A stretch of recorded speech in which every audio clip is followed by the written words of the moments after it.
Good morning, Real Life Ministry Group. My name's Trent Gillum, and I am your host this morning on a very special, very quick edition of Real Life Ministries Group. Guys, I was up almost all night. I'm in Taft, California right now, getting ready to preach at 10 a.m. Here in America, and just God's been dealing with me on some things, and I wanted to share this. I'm not ready to preach it. I'm not even preaching it this morning, but there was just some things on my mind. And, you know, we talk a lot about the children of Israel when they came out of Egypt, and we talk a lot about them journeying through the wilderness into the promised land. And I've studied it, I've read through it, and for a very long time, I've always heard that the children of Israel turned what should have been like an 11-day journey into a 40-year journey. Now that blows my mind because we want to pull people out of Egypt and push them into the promised land. But if you guys noticed by the title of my live this morning, don't bypass the mountain. Well, what does that mean? Well, in between coming out of Egypt and going into the promised land, there was the mountain called Mount Sinai. Now, I want you to catch this point right here because timing with God is a critical thing. And this is what amazes me. I'm thinking, get out of Egypt, get into the promised land. And then for years, I have always blamed Israel for taking so long. However, we understand by studying the Word of God that Israel only moved when the cloud by day and the pillar of fire by night moved. And so they were not just subject to moving into the promised land and through the wilderness and out of Egypt on their own. In fact, they were subject also to the timing when God would move. So they didn't want to get ahead of God, and they certainly didn't want to get left behind. However, I want you to look at this, and I just thought of this. There's this mountain called Mount Sinai. And when Israel gets to the mountain, that's when Moses goes up into the mountain, the thunder, the lightning, and the moving of God's Spirit. Israel was scared because in Exodus 19, they said they had never seen anything like this before. They'd never seen God move like this before. But it was there that God kept Moses on several different occasions in the mountain for 40 days at a time. And if you look at that, you will find that at Mount Sinai, it was about 11 months and 5 days, to the best of my study, 11 months and 5 days, that God held Israel at Mount Sinai.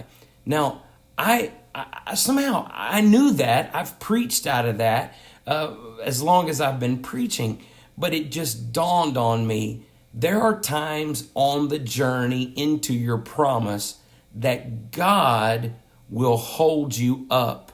Now, it's not just Israel. This is God. God's saying, I need you to stay right here at the mountain, because it was at Mount Sinai that Israel gained instruction. They learned about God. It's there they got the 10 Commandments. It's there that they got the law, if you will. It's there that they got the instruction about this is the God that brought you out.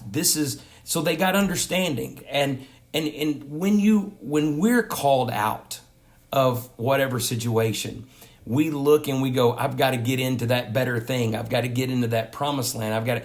But don't bypass the mountain.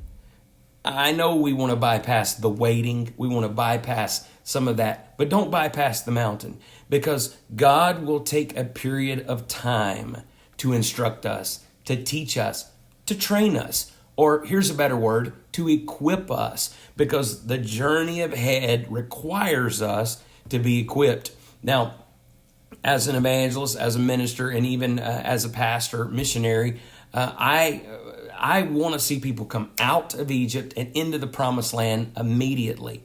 But there takes some growing and some maturing that has to happen in my life and in all of our spiritual lives. And don't bypass the mountain, because it's the mountain where you gain instruction. We've got people that want to bypass the mountain and inherit the promise, but yet they wouldn't even know what they had inherited. They wouldn't know how to obtain the land. They wouldn't know their God. So it's not worth it. Having the promise, but not knowing your God is not worth it. So don't bypass the mountain. The mountain may feel like you're being held, because you are. The mountain may feel like that you are being still, because you are. But never forsake the days of instruction, because that's where we get revelation. Being held still at Sinai is where Israel got revelation. So remember, on the journey, there are times that God will hold you up, slow you down, but that doesn't mean you're not progressing, because gaining wisdom and understanding is actually a growth that you have to and I have to obtain. So just wanted to leave you that quick word. Right now, you may feel like you're being slowed down by God. That doesn't mean you're not progressing. That doesn't mean things aren't moving forward. That doesn't mean the plan of God is ended. But what it does mean is God is taking this opportunity to instruct us, to teach us, to train us, to equip us. So don't bypass the mountain. Don't bypass the days of instruction. God bless you. Love you guys. Praying for each and every one of you, believing in you, believing in what God's doing in you, through you. It's the will of God for you to be used by Him. God bless you. Looking forward to seeing you guys on our next live Thursday night. I'll talk to you later. Have a wonderful day. God bless.